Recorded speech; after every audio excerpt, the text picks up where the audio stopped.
Hello everyone and welcome. In this video, I'm going to talk about generators in Python. So let's get into it.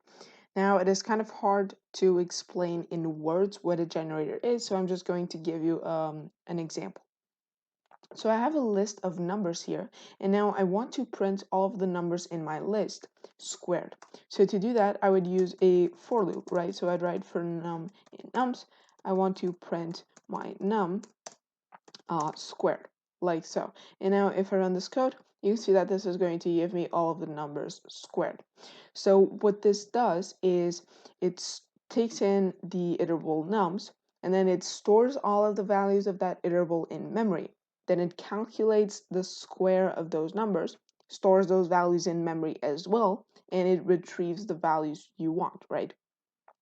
But now imagine that you have a list with millions or even billions of elements. Doesn't really matter how many, just know that there are a lot of elements in that list, okay?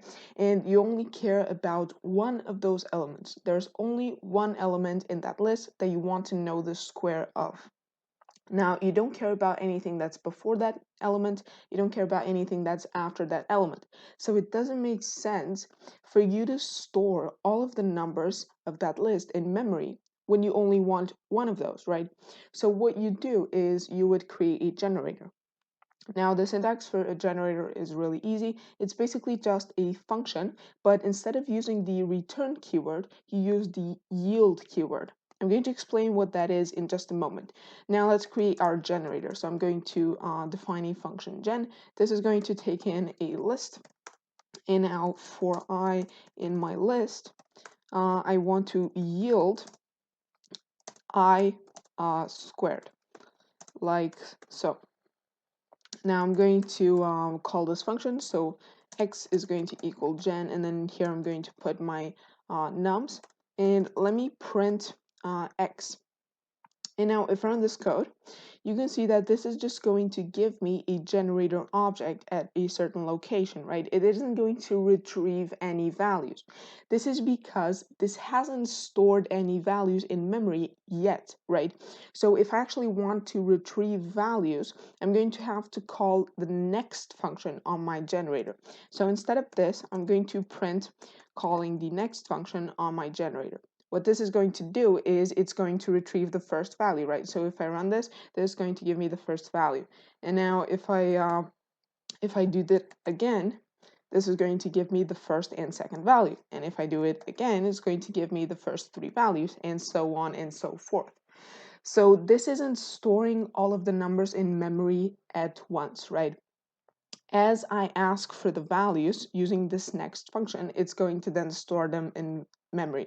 So what this does is I have this generator here. I call the next function on my generator. That's going to retrieve the first value.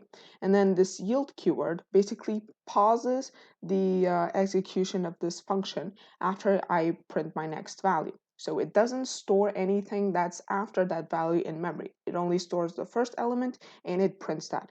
Now, when I call the next function again, what happens is it's going to yield the second value. So it's going to give me the second value. It's going to store that in memory. It's going to pause the execution of the function. It isn't going to store any more values in memory. There are only two numbers that are stored in memory, and it's going to retrieve those numbers. And then when I print a next statement again, it's going to do the same thing, and so on and so forth for all the numbers in my list.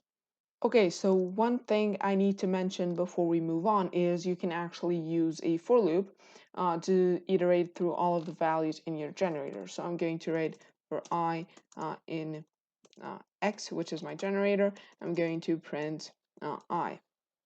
And now if I run this, this is going to give me all of the values in my generator. Now the first value comes from this next statement I have here, and the three values that are after that come from this for loop. So when you use a next statement and then you use a for loop, the for loop doesn't go back to the beginning. So it doesn't start back at the first value and then it gives you all of the values after that, right? It actually starts where you left off. So you're going to print the first number, and then it's going to start at the second number and print the numbers after that.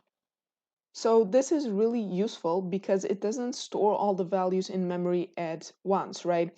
It yields them as I ask for them. So when I ask for a value, it stores that value in memory.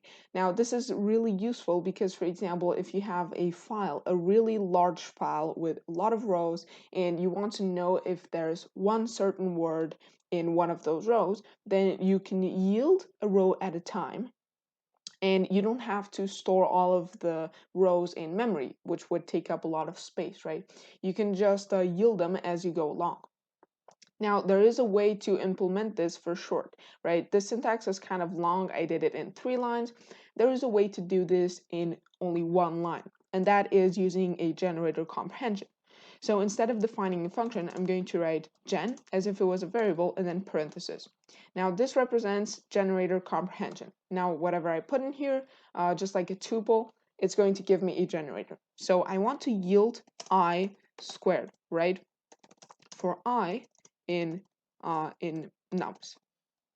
And now if I print next on gen and I run this, this is going to give me the first value. And then if I do this again, it's going to give me the second value, third value, fourth value, etc. And now if I run this, it's going to give me all of the values. Oh, sorry about that.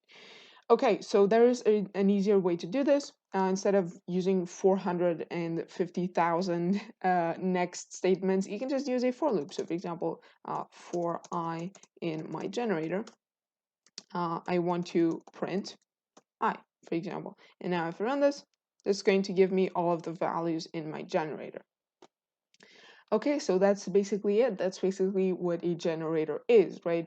It doesn't store all the values in memory. It just yields them one by one as you ask for them. And this is really good because it doesn't take up a lot of memory. It optimizes the usage of memory of your device, especially if you're iterating through really big lists or files or whatever. So that's it for this video. I hope it was easy to understand. If you have any questions, don't hesitate to ask. And if you find this video helpful, if this was valuable to you, please like and subscribe to support the channel, and I'll see you in the next video.